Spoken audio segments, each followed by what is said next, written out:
Next అమీన్పూర్లో కూల్చివేతలు, హైడ్రా ఆదేశాలతో రంగంలోకి అధికారులు, సర్కారీ భూముల్లో నిర్మాణాల తొలగింపు అడ్డుకునేందుకు మున్సిపల్ చైర్మన్ యత్నం, పోలీసుల జోక్యంతో వెనక్కి తగ్గిన వైనం, ఐలాపూర్ తాండాలో హద్దురాళ్ల తొలగింపు, ఫ్యూజన్ ఇంటర్నేషనల్ స్కూల్ గేటుతో పాటు సెక్యూరిటీ గది ప్రహరీని కూల్చిన అధికారులట. ఇది ఇంత పెద్ద జుట్టులో ఒక వెంట్రుక మందం కూడా కాదు ఈ కూల్చివేతలు. అండ్ హైడ్రా అంటున్నారు, బట్ మేము కూడా నిన్న హైడ్రానే అనుకున్నాం. నిన్న సాయంత్రం చూస్తే ఒక మీడియా గ్రూప్లో ఏబి రంగనాథ్ గారే స్వయంగా స్పందించారు. ఆయన ఏమంటున్నారంటే హైడ్రా ఎక్కడ ఏ కూల్చివేతలు జరపలేదు, హైడ్రా ఎవరికి ఆదేశాలు ఇవ్వలేదని చెప్పింది.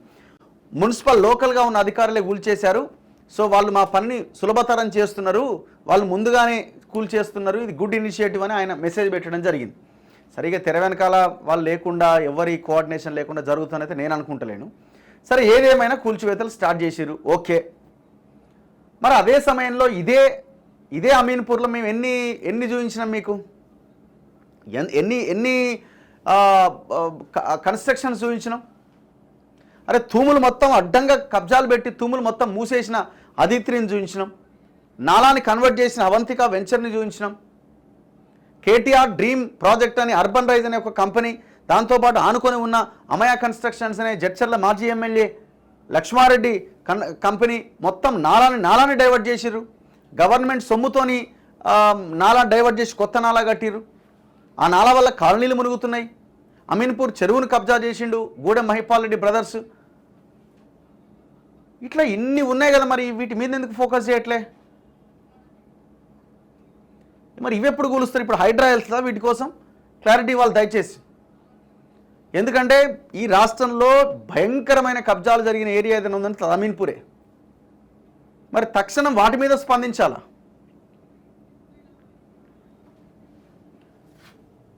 నిన్న లోకల్గా ఉన్న లీడర్లు దాన్ని అడ్డుకునే ప్రయత్నం చేస్తున్నారు. ఏముంటుంది, అడ్డుకోకపోతే ఏం చేస్తారు? వాళ్ళ ప్రయత్నం కబ్జా చేసినాం, మరి భూములు కబ్జాలు చేసి ఇంత పెద్ద బిల్డింగ్లు కడితేవి, మరి అవి కూలిపోతుంటే ఎట్లా అని వాళ్ళ వాళ్ళది కూలుస్తుంటే ఎట్లా అని.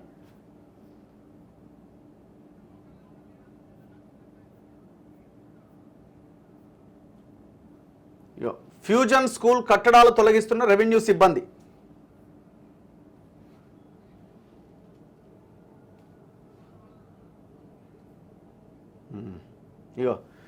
హైడ్రా ఆదేశాల మేరకు సంగారెడ్డి జిల్లా అమీన్పూర్ మున్సిపాలిటీ పరిధిలో పలు చోట్ల ప్రభుత్వ భూముల్లోని అక్రమ నిర్మాణాలు జిల్లా యంత్రాంగం మంగళవారం కూల్చేసింది. అయితే ఇటీవలే బీఆర్ఎస్కు రాజీనామా చేసి కాంగ్రెస్లో చేరిన మున్సిపల్ చైర్మన్ ఆ కూల్చివేతలు అడ్డుకునేందుకు ప్రయత్నించడంతో కొంత ఉద్రిక్తత ఏర్పడ్డది. పోలీసుల జోక్యంతో కూల్చివేతలు కొనసాగినాయి. అమీన్పూర్ పరిధిలోని పలు ఆక్రమణలు ఇప్పటికే హైడ్రా కమిషనర్ రంగనాథ్ 3 సార్లు స్వయంగా పరిశీలించారు. ఈ నేపథ్యంలో హైడ్రాకు అందిన ఫిర్యాదులు, నివేదికల మేరకు ప్రభుత్వ భూముల్లో ఆక్రమణలు తొలగించాలని తహసీల్దార్లకు కలెక్టర్ ఆదేశాలు జారీ చేశారు. సో దీనికి హైడ్రాకు సంబంధం లేదని రంగనాథ్ గారు చెప్తున్నారు. దీంతో మంగళవారం ఉదయం 8 గంటలకు అధికారులు ఐలాపూర్ తాండాకు చేరుకున్నారు. ఈ ఐలాపూర్ తాండాలో మనం గతంలో లాస్ట్ టైం వెళ్ళినాం. అక్కడ పాపం పేదవాళ్ళు నోటరీల ద్వారా లోకల్గా ఉన్న ఈ మైపాల్ రెడ్డి బినామీ బ్యాచ్ల దగ్గర వాళ్ళకి డబ్బులు ఇచ్చి కొనుక్కున్నారు. వాళ్ళు చెట్ల కిందనే డీల్స్ అయినాయి. పాపం వాళ్ళు ఏదో కూలీ పని చేసుకొని రూపాయి కూడబెట్టుకొని ఉంటే వాటి అన్నింటినీ రాత్రికి రాత్రి డెమాలిష్ చేసి లాస్ట్ గవర్నమెంట్ ఉన్నప్పుడు జరిగింది. మళ్ళీ ఇప్పుడు కొత్త వాళ్ళకి అమ్మారు. అసలు వీళ్ళకి నాకు తెలిసి ఈ అమీన్పూర్లో ఈ కబ్జాలు చేసే బ్యాచ్ ఒకటి ఉన్నది. వీళ్ళకి సావు అంటూ వస్తే, అంటే ఎందుకు మాట్లాడుతున్నానంటే ఎంతమందిని మోసం చేస్తారు సామాన్య. ఇప్పుడు అక్కడ ఆ గతంలో ఐలాపూర్ తాండాలో కొనుక్కున్న వాళ్ళ జీవితాలు ఏ రకంగా ఉండి ఉంటాయి? లక్షలు ఖర్చు పెట్టి వాళ్ళు కొనుక్కుంటే నిట్టడి ఉన్న కూల్చిపడేసారు. అసలు వీళ్ళు నాకు తెలిసి వీళ్ళు భూమి మీద బతకడమే దండగా ఈ బ్యాచ్ అంతా.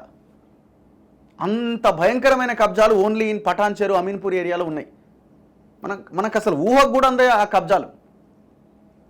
అసలు అమీన్పూర్ ప్రజలు ఏం చేస్తున్నారు? తిరగబడాల జనం కూడా. మీరు ఇంకొక 5-10 ఏళ్ళ తర్వాత అసలు కనీసం బతకడానికి కూడా అవకాశం ఉండదు నాకు తెలిసి. ఆసియాలోనే అత్యంత పొల్యూటెడ్ ఏరియా ఉందంటే అది పటాన్ చెరువు లాగా మారిపోయింది. ఒకవైపున కంపెనీల పొల్యూషన్తో, ఇంకొక వైపున కబ్జాలతో మీకు అసలు చెరువులే లేకుండా చేస్తున్నారు కదా. మరి ఎందుకు మనం సైలెంట్గా ఉంటున్నాం?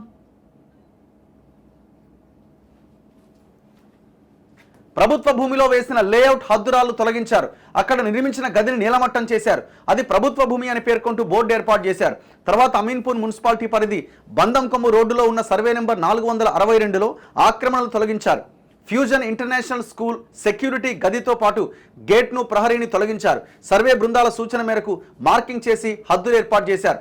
సర్వే నెంబర్ 462లో తాత్కాలికంగా ఏర్పాటు చేసిన రేకుల షెడ్లు తొలగించేటప్పుడు మున్సిపల్ చైర్మన్ తుమ్మల పాండురంగారెడ్డి అక్కడికి చేరుకొని అధికారులను అడ్డుకునేందుకు ప్రయత్నించారు. తాను కొనుగోలు చేసిన భూమిని ప్రభుత్వ భూమిగా పేర్కొంటూ తనకు ఎలాంటి నోటీసులు ఇవ్వకుండా అందులోని కట్టడాలు కూల్చేయడం తగదని కోర్టు ఆదేశాలను సైతం ధిక్కరిస్తున్నారని వాగ్వాదానికి దిగారు. కూల్చివేతలు జరగకుండా ఓ వాహనానికి అడ్డంగా నిలబడ్డారు. ఆయనకు మద్దతుగా ఆయన అనుచరులు పెద్ద ఎత్తున వాహనాల్లో వచ్చారు. Municipal vice chairman Nandaram Narasimha Goud కౌన్సిలర్లు అక్కడికి చేరుకున్నారు. రాజకీయ కక్షతోనే కూల్చివేతలు చేపడుతున్నారని ఆందోళనకు దిగారు. ఇది ఫ్యాషన్ అయిపోయింది. రాజకీయ కక్ష అన్నది ఫ్యాషన్ అయిపోయింది. దీంతో అక్కడ కొంత ఉద్రిక్తత ఏర్పడ్డది. కానీ పోలీసులు వారిని చెదరగొట్టి కూల్చివేతలు కొనసాగించారు. దీంతో అక్కడున్న దుకాణాల వారు తమ సామాగ్రిని తొలగించారు. ఓకే, బాగుంది. మరి నెక్స్ట్ ఏంది? పెద్ద పెద్ద టవర్లు 30 అంతస్తుల టవర్లు కట్టి రంగనాథ్ గారు, మరి ఆ టవర్ల సంగతి ఏంది? నాలాలు డైవర్ట్ చేసిరు. అర్బన్ రైజ్ కంపెనీ దగ్గరికి వెళ్ళండి. మొత్తం బఫర్ జోన్లలో పనులు చేసుకుంటున్నాడు. ఇంకొక 11 ఎకరాలు మిగిలే ఉన్నదాడ. దాంట్లో కూడా కట్టడానికి రెడీ అవుతాడట. ఎట్ట కడతారో చూద్దాం. మరి వీళ్ళని ఏం చేయాలా? వదిలేయాలా? ఇంకా వీళ్ళని వదిలేస్తారా? ఆల్రెడీ కన్స్ట్రక్షన్స్ అయిపోయినాయి కాబట్టి వదిలేస్తున్నారా, లేకపోతే పెద్ద పెద్ద వాళ్ళని వదిలేస్తున్నారా? బేస్మెంట్తో సహా నీలమట్టం చేయాలి వీళ్ళందరినీ. జడ్చర్ల మాజీ ఎమ్మెల్యే లక్ష్మారెడ్డి కన్స్ట్రక్షన్ కూడా ఉన్నాయి అక్కడ. ఆయన కింది నుంచి పోయింది. ఏది మన టవర్ కింది నుంచి పోయింది నాలా కట్టిండ్రు అట్లా. మరి వీటన్నింటి పరిస్థితి ఏంది? ఏం చేస్తారు?